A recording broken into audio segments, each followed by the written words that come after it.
로마서 8장 26절에서 30절 말씀까지입니다.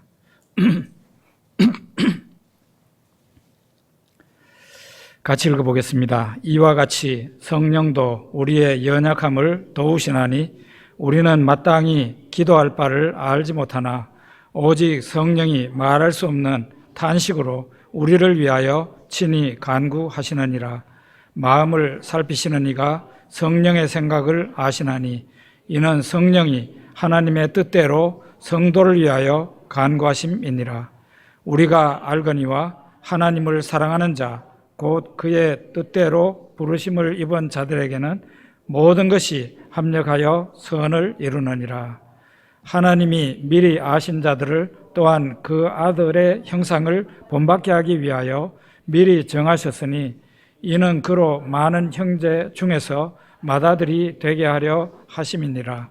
또 미리 정하신 그들을 또한 부르시고 부르신 그들을 또한 의롭다 하시고 의롭다 하신 그들을 또한 영화롭게 하셨느니라. 아멘.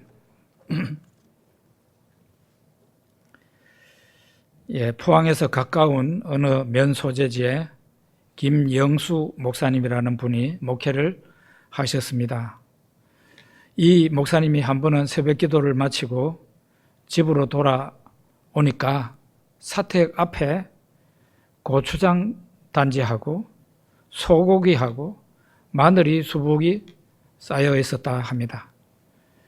목사님께서는 어느 성도님이 목사 가정 잘 드시라고 그저 조용히 이런 물건을 갖다 놓고 간 걸로 생각하고 가족들과 함께 감사 기도를 드리고 잘 드셨다고 합니다.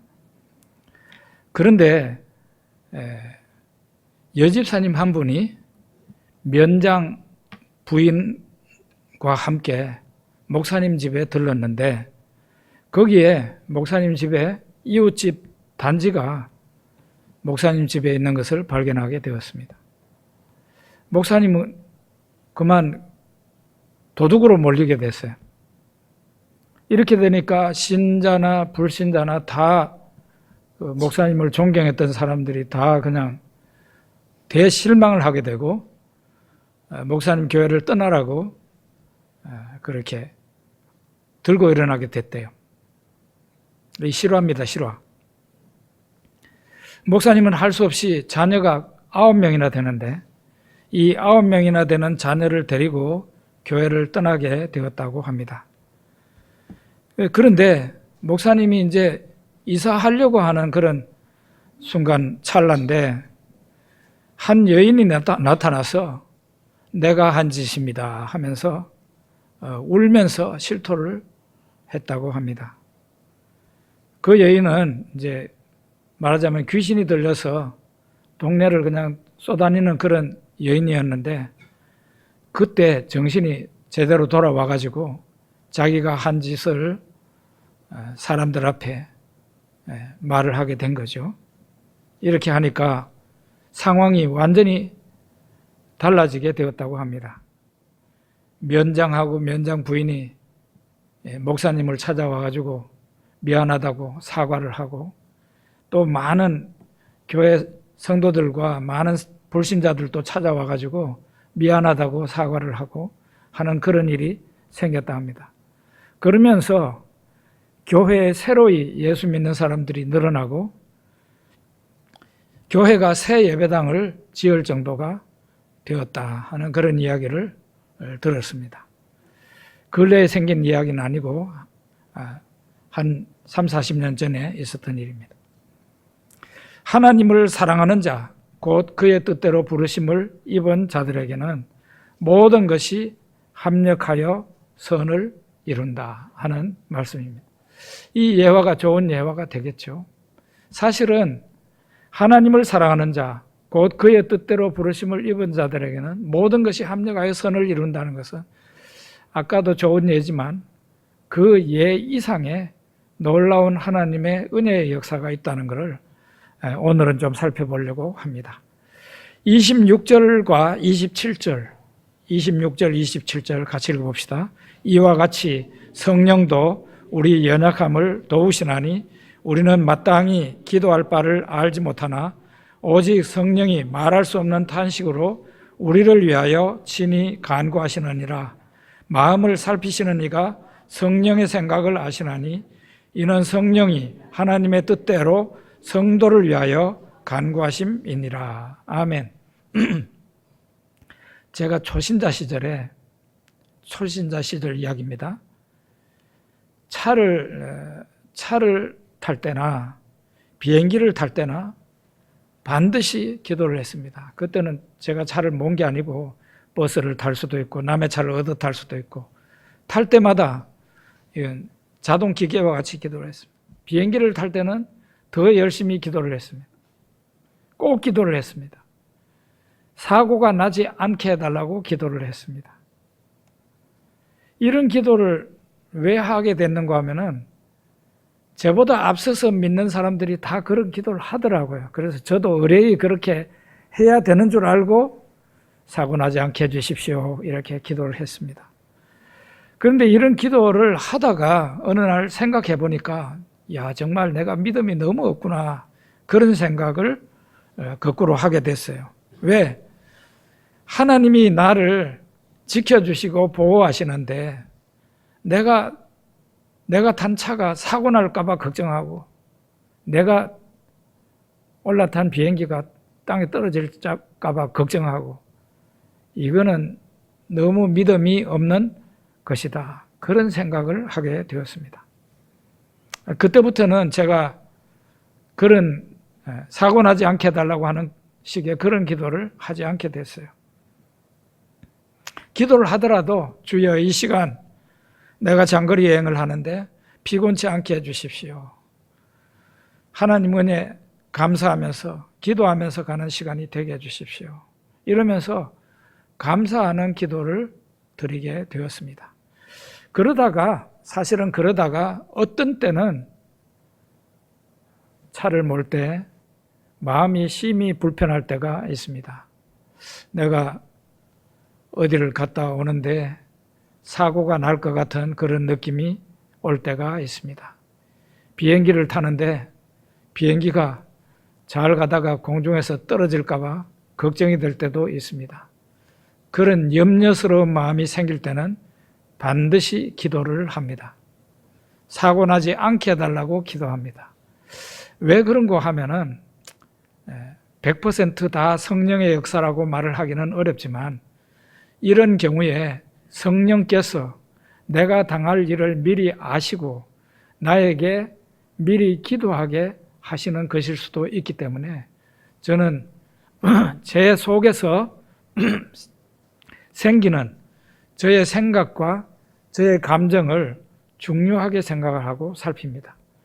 그래서 찜찜하게 기도 안 하고 가기보다는 기도하고 하나님 앞에 확실히 구하고 응답을 받아서 가는 것이 더 중요하죠. 네. 이렇게 성령께서 하나님의 뜻대로 성도를 위해서 간구하시기도 하시고 우리한테 기도하라고 우리에게 역사하실 수도 있습니다. 26절을 한 번 더 읽어봅시다. 26절. 이와 같이 성령도 우리의 연약함을 도우시나니 우리는 마땅히 기도할 바를 알지 못하나 오직 성령이 말할 수 없는 탄식으로 우리를 위하여 친히 간구하시느니라. 왜 신앙이 올라갔다 내려갔다 하는 거예요? 왜 우리가 예수 믿는 우리가 죄를 짓는 겁니까? 또 마귀의 시험에 걸려가지고 엎어지기도 합니까? 왜 기도가 되었다 안 됐다 그러는 겁니까? 이게 다 우리의 연약함 때문입니다. 연약하다는 얘기는 육적으로 우리의 몸이 연약하다는 그런 의미가 아니라 우리가 영적으로 연약한 상태에 놓여 있다 그런 얘기입니다. 우리는 아직 완전한 구원은 받지 못한 상태예요. 우리의 완전한 구원은 미래에 있습니다. 예수 그리스도께서 오실 때에 그때는 우리의 영혼뿐만 아니고 우리의 육체도 완전히 구원받는 날이 되죠. 우리의 영육이 영광스러운 존재로 변화되게 되는 거예요. 그때가 바로 우리가 완전한 구원을 받을 때예요. 그때는 우리 안에 있던 죄도 완전히 떨어져 나가게 됩니다. 그때는 이제 더 이상 사탄의 유혹을 걱정하지 않아도 됩니다. 사탄도 지옥에 하나님께서 집어넣으실 것이기 때문입니다. 그때는 완전히 우리가 구원을 받는 날이죠. 그 전까지는 우리가 완전히 구원을 받지 못한 상태이기 때문에 아직도 우리는 죄로 인해서, 마귀의 유혹으로 인해서 엎어지고 넘어지고 하는 일이 우리들에게 있는 것입니다. 그래서 우리의 연약함을 바로 그렇게 얘기를 하는 것이에요. 이런 연약한 우리를 돕기 위해서 하나님께서 가만히 내버려 두지 않고 하나님께서, 아버지께서 보혜사 성령을 우리에게 보내주신 거예요. 성령께서 그러면 어떤 방식으로 우리를 도우시는가? 성령께서 여러분과 제 안에 사시게 됩니다. 언제까지? 우리가 하늘나라 갈 때까지. 우리가 죄 짓는다고 떠나는 게 아닙니다. 우리 안에 성령께서 계속 머물러 사시는 거예요.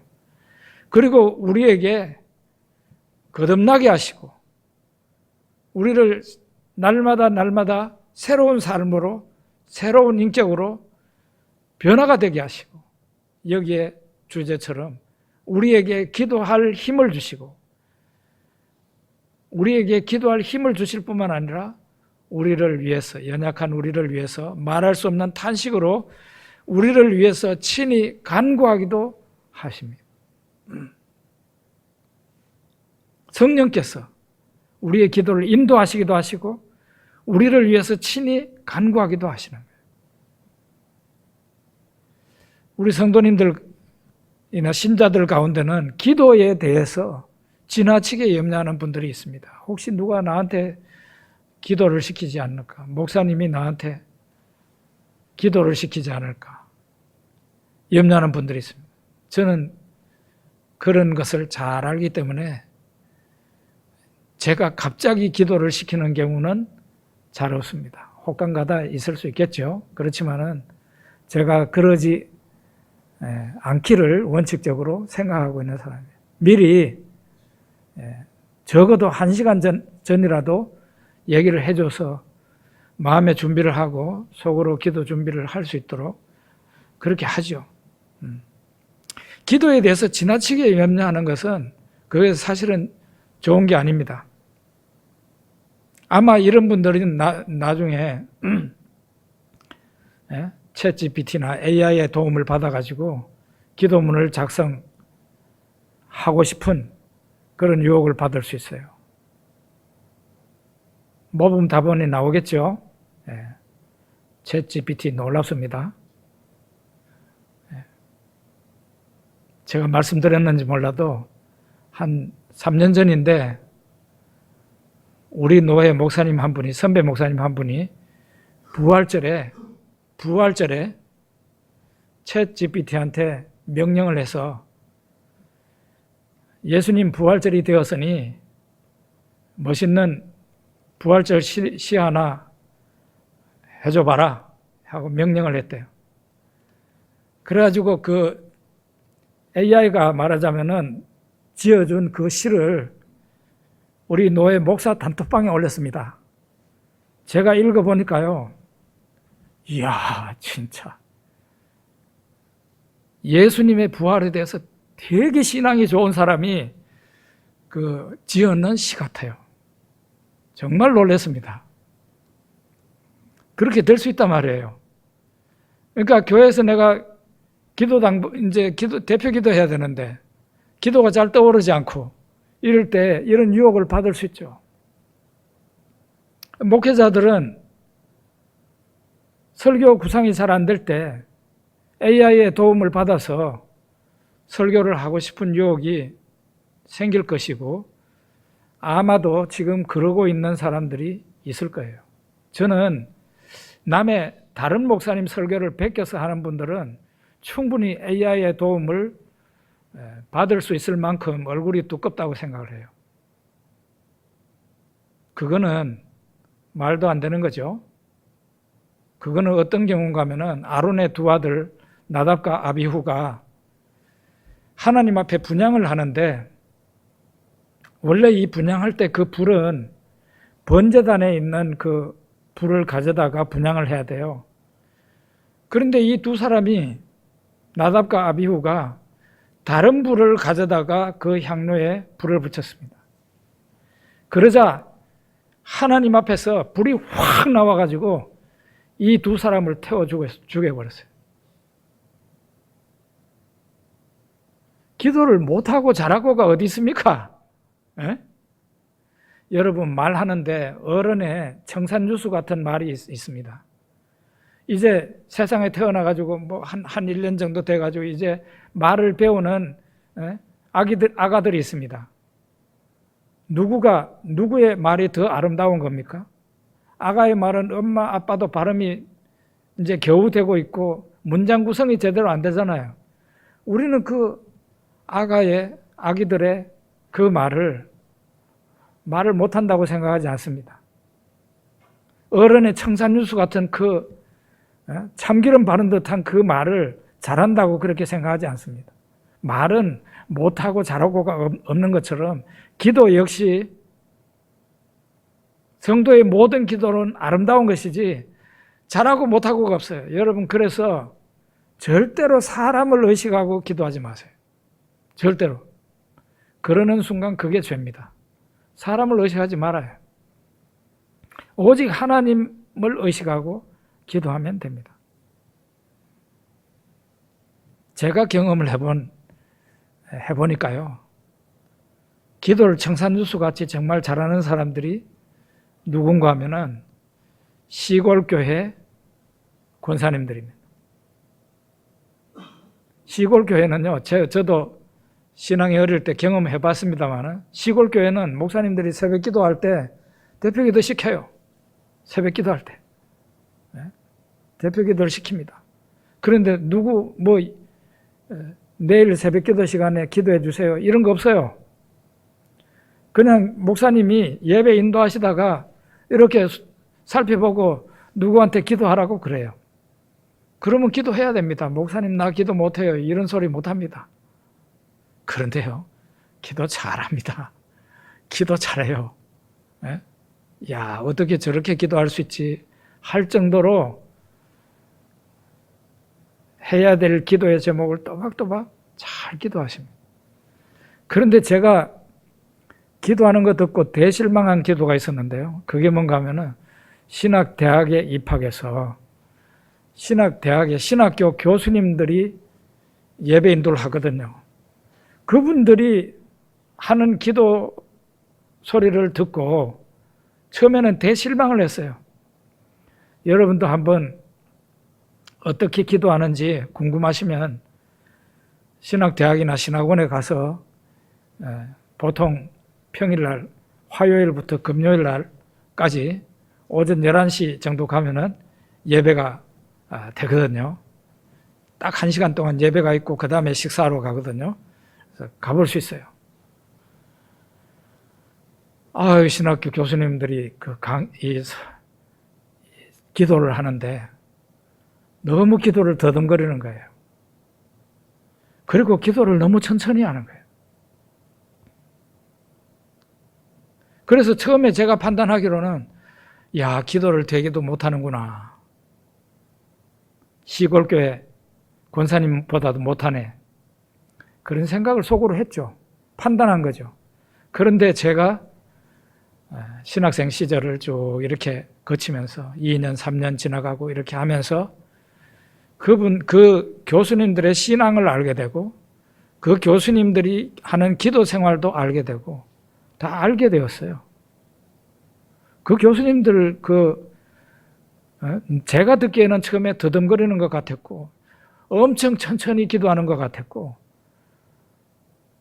유창한 기도가 아닌 것 같았지만은 그 기도가 너무 아름다운 기도라는 것을 나중에 알게 됐어요. 기도를 하는 것은요, 기도를 하면서 그냥 나도 내 입의 말이 무슨 말이 흘러나오는지 모르고 청산유수 같이 쫙 하는 그런 기도가 좋은 기도가 아니에요.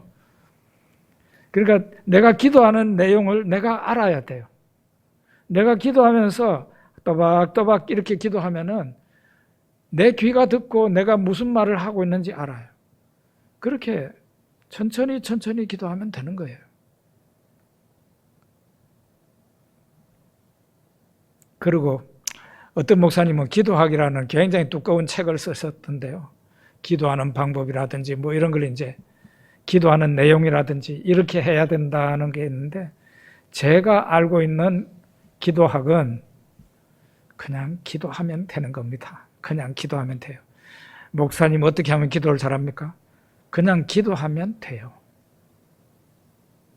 무슨 얘기인가 하면은 하나님 앞에 기도하기 시작하면 주여 그러는 순간에, 하나님 아버지 이렇게 부르는 순간에 하나님의 성령이 내 안에서 내 기도를 인도하시게 돼 있어요.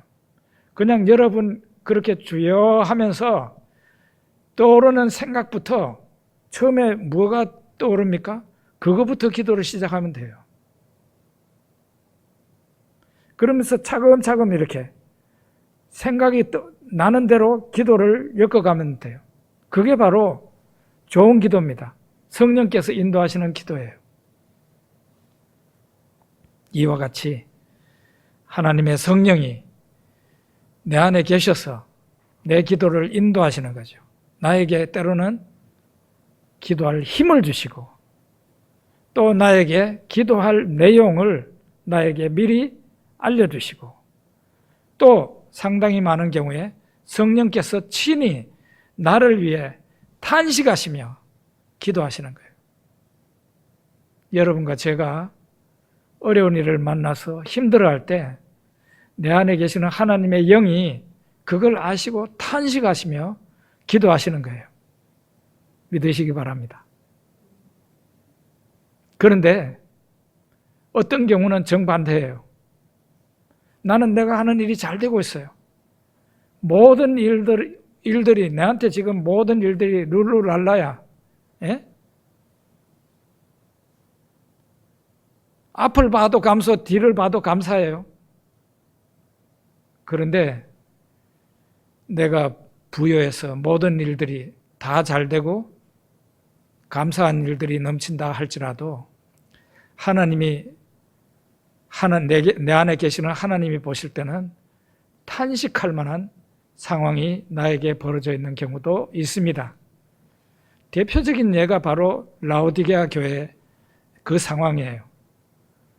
라오디게아 교회 그 상황, 그 요한계시록에 있는 그 상황은, 그 사람들은 하고 있는 일이 너무 잘 됐어요. 생업 전부 다 거기에는 이제 말하자면 사장들이 거기에 이제 그 교회는 즐비했는데요. 하는 일들이 너무 잘 됐어요. 그러니까 전부 다 부자예요. 그러니까 자기네들이 그러지 않습니까? 나는 부자라 부족함이 없다. 그랬잖아요. 그랬는데 하나님이 보실 때는, 예수님이 보실 때는 어땠어요? 벌거벗어서 너무 비참할 정도로 가난한 사람들. 이런 경우에는 나는 분명히 모든 일들이 다 잘 되고 있고 슬픈 것도 없고 즐거운 일들밖에 없어요. 모든 일들이 다 잘 돼. 그런데 내 안에 계시는 하나님의 영이 나를 바라보시면서 탄식하시면서 하나님 앞에, 아버지 하나님 앞에 기도하시기도 한다. 그런 얘기입니다. 내 안에 계시는 하나님의 영이 더 잘 아시는 거죠. 28절 우리 같이 읽어봅시다. 우리가 알거니와 하나님을 사랑하는 자 곧 그의 뜻대로 부르심을 입은 자들에게는 모든 것이 합력하여 선을 이루느니라. 무슨 뜻일까요? 하나님의 자녀들에게 생기는 모든 일들이 결과적으로는 좋게 되도록 하는 것들, 그러는 거예요. 좋은 결과를 주려고 하는 것들이라는 거예요.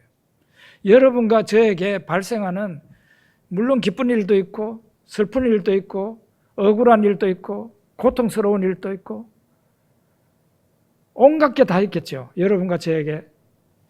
그런데 이런 것들이 그냥 우연히 오는 게 아닙니다. 하나님이 다 준비시켜서 우리에게 당하게 하시는 거예요. 만나게 하시는 거예요. 그런 이 모든 것들이 합력해서 하나님께서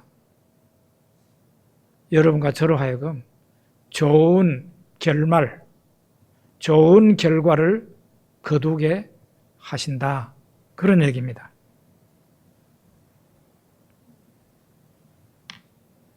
여러분과 저에게 고난의 시간이 지나가고 난 뒤에 영광의 날이 오게 된다는 것을 로마서 우리 오늘 본문 그 앞쪽에 나왔습니다.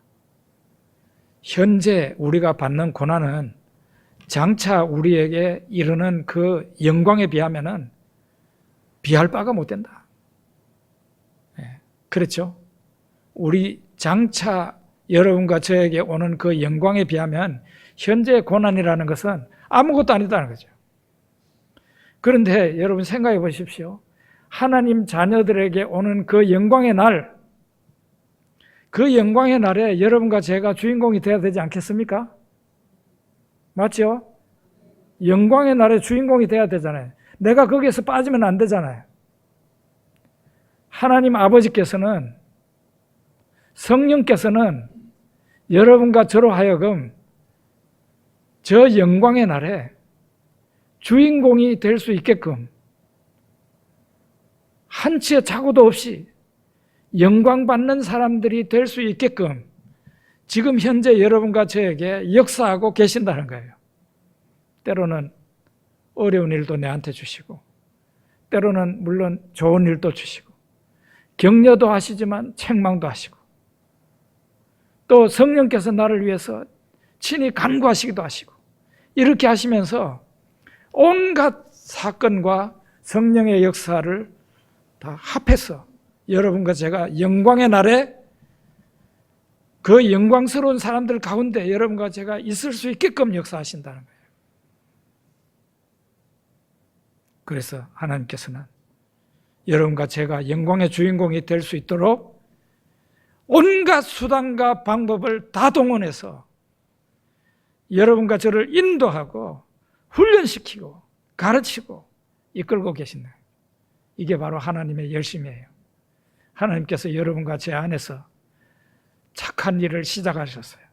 이 착한 일이 반드시 열매를 맺게 되게 되어 있습니다. 그래서 믿는 나에게 오는 모든 일들은 하나님께서 하신 일들이에요. 하나님께서 고통도 주시는가? 맞습니다. 고통도 주십니다. 로마서 7장 중반부터 보게 되면은 하나님의 율법을 지키려고 하다가 죄를 짓고 거기에서 탄식하면서 괴로워하는 영혼을 보게 됩니다. 그 죄로 말미암아 죄를 짓고는 오라 나는 공고한 사람이로다 이 사망의 몸에서 누가 나를 건져내랴 탄식했던 그 사람이 구원자 예수 그리스도를 발견하게 되죠. 그리고 예수 그리스도를 영접하게 됩니다. 거기에서 바로 그 사람을 둘러싸고 있던 모든 정죄가 사라지게 됩니다. 그 사람에게 오신 성령께서, 우리에게 오신 성령께서 우리에게 죄책감이나 정죄를 다 거두어 가버리신 거죠. 그리고 성령께서 우리로 하여금 예전에는 지킬 수 없었던 율법을 지킬 수 있게 하시는 거죠. 예수 그리스도를 닮아가게 하시는 거죠. 내 안에 오셔서 성령께서 하나님 아버지를 아바 아버지라고 부르게 하시고, 내가 고난의 때에 나로 하여금 힘을 내도록, 두려워하지 않도록, 소망 중에 기뻐할 수 있도록 성령께서, 여러분과 제 안에 오신 성령께서 역사하시는 거죠. 그래서 저와 여러분들이 이렇게 오늘 또 예배 나와서 하나님을 믿고 찬송할 수 있게 된 것이요, 여러분과 저의 신앙 때문이라기보다는 우리 신앙을 너무 믿으면 안 돼요. 내가 믿는 신앙이라는 것을 내가 너무 믿으면 안 돼요. 베드로 짝이 날 수 있어요.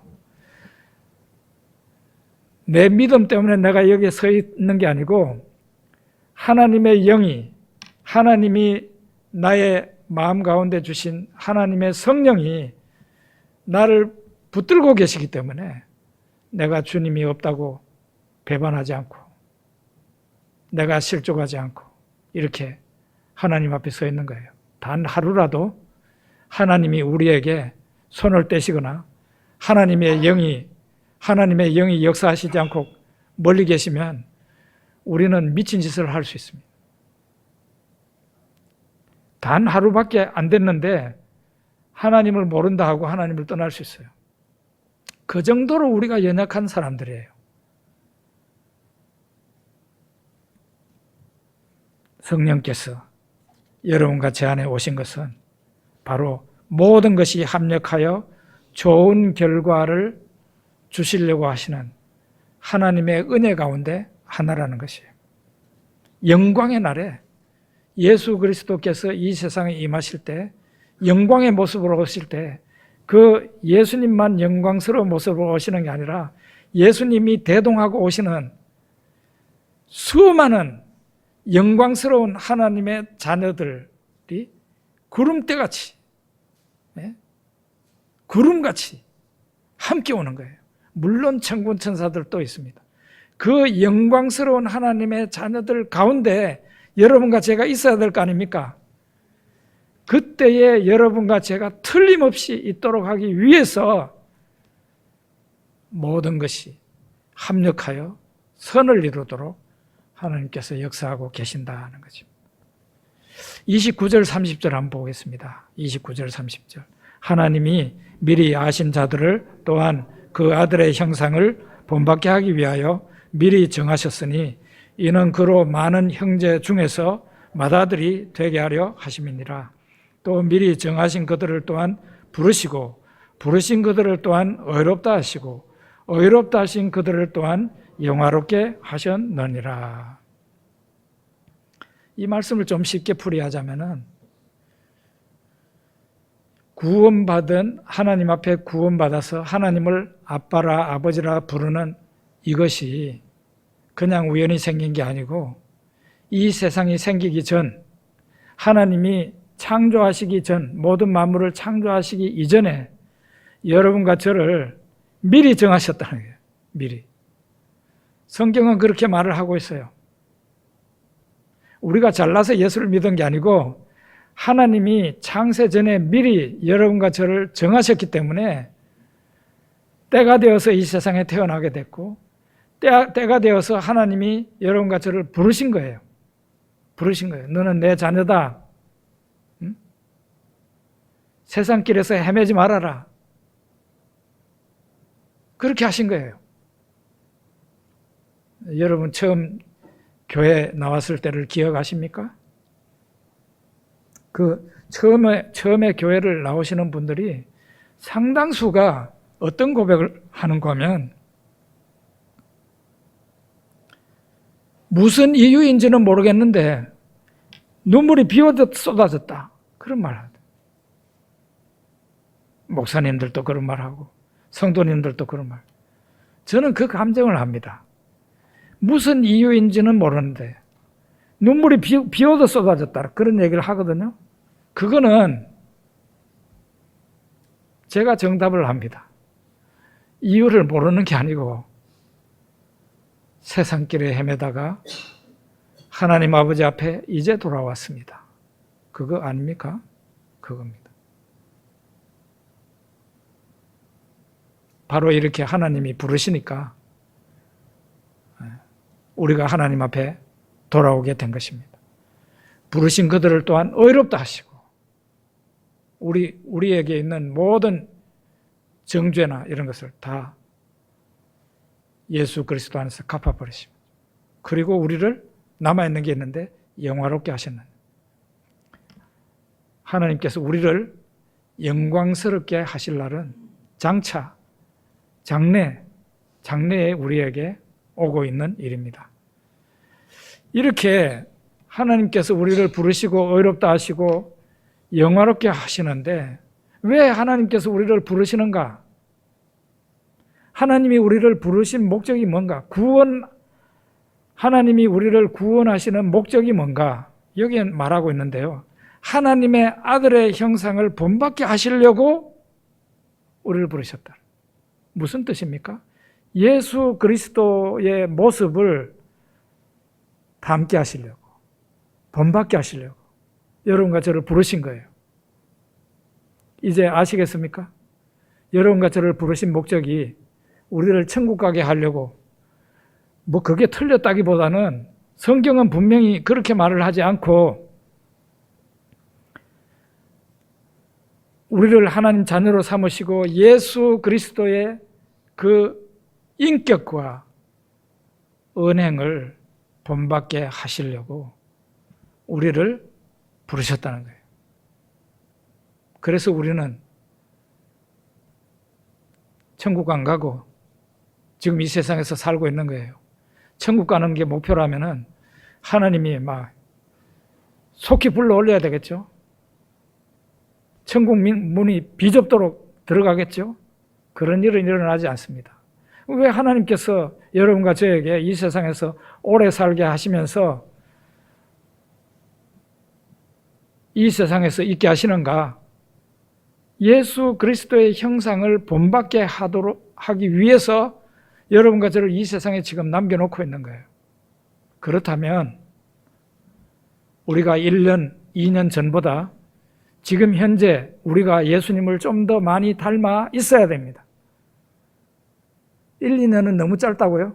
그러면 한 5년이나 10년쯤을 생각을 해봅시다. 여러분과 제가 그만큼 좀 닮아가고 있나요?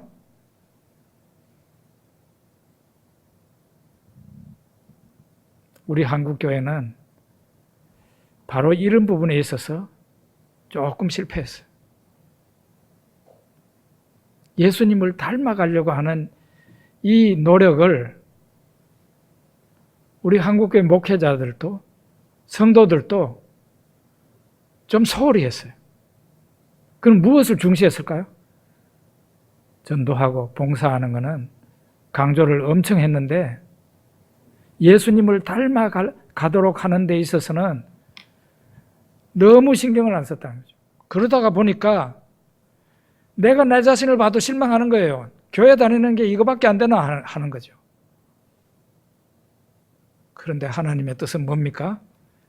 우리가 예수 그리스도를 닮아가는 가운데 하나님이 시키시는 봉사도 하고 그래야 되겠죠.